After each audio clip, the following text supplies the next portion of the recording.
Hello বন্ধুরা, এই যে দেখছো ঝোলাটা, এই ঝোলাটা পড়েছিল বেড়ো নামও পাড়ায়। এর মধ্যে জিনিস রয়েছে, কি জিনিস রয়েছে দেখো, অনেক ভারী রয়েছে।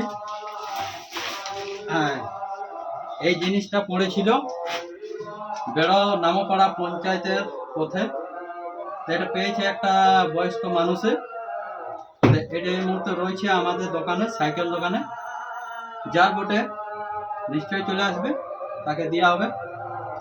আর সে মানুষ যে পেয়েছে, বয়স্ক মানুষ, সে বলছে 100 টাকা নেবে। যদি তোমার ভালো লাগে তো দেবে, আর না দিলেও কোনো ব্যাপার নাই, তোমার জিনিস তুমি নিয়ে যেতে পারো। লোকেশন তো বুঝতেই পারছো, বেড়ো নামপাড়া সাইকেল দোকান। চলে আসবে। কি বটে আমি নিজেও জানি না, এই দেখো। ঠিক আছে, চলে এসো, তোমার জিনিস তুমি পেয়ে যাবে। কত ভারী।